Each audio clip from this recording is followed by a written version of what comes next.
So Elon Musk bought out Twitter. Like, if you have been living under a rock, now you know. I'm a little indifferent about it. I think that Elon Musk has kind of been a little sus with his Neuralink and Starlink chips. I don't know which one's which. I know it's all some sort of link. And I saw that pig video. That was pretty interesting. And I don't think that a slippery slope is a logical fallacy. One thing usually does lead to another if you just take a look in a history book. But I digress. Watching these celebrities and politicians saying, "I don't know if I could stay on this platform," it's really no skin off my back because I don't go on Twitter. I used to have one. I sent out 2 tweets, got a couple followers, and then just never put the energy into it. So I never really got my feet off the ground. At least on a Twitter standpoint. I may come back now that everything's not so regulated, but it has become a very biased environment when it comes to posting things like political opinions or religious opinions. Only one, so to speak, narrative is allowed.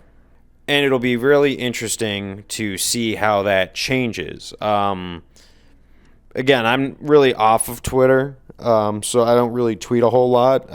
In fact, like being on Twitter and social media, I try and keep at a minimum, just because like I don't think social media is very good for us as a species. I find more peace not scrolling through Instagram or TikTok all the time and just going about my day, doing things that require more gratification. I do like to make content for people who scroll because I want to give them something entertaining to watch. But I digress again. I think that we have put kind of an emphasis on Twitter as this all be platform. Even if you still want to use social media, I think the fact that we have different apps coming about, things like Getter, and then there's that Truth Social that just came out, just different platforms that people are going to and flooding to, that you could always code a new platform and make a new one. At the end of the day, it's just an app. I think it's just the funding that people need to get.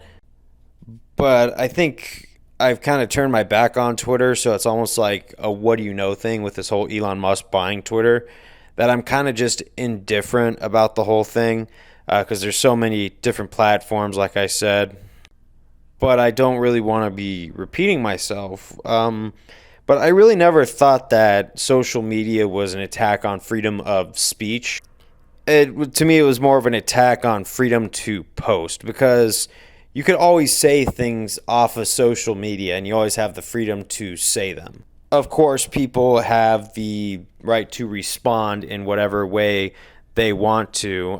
Sometimes I've just learned that it's best to say nothing at all and keep my opinions to myself because people do not like opposing opinions and people can be petty. I've had bosses set me up for failure because they didn't like my opinions on certain things.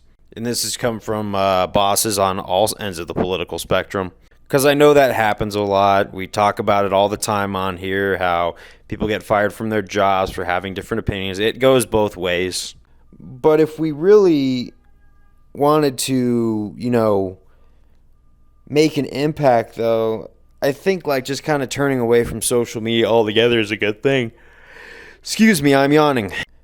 But I hope whoever ends up watching this video, or whoever ends up taking this message, it's that social media doesn't really equal speech. It's just a platform at the end of the day.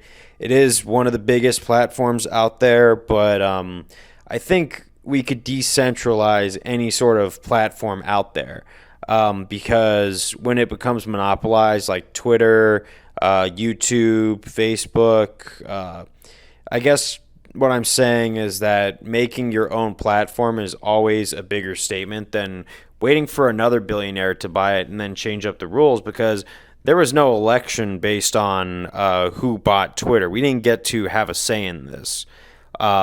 It just kind of happened. It was an entertaining thing that happened, but I don't see this as the end-all, be-all of social media or how social media is going to be run, at least from what I can tell right now.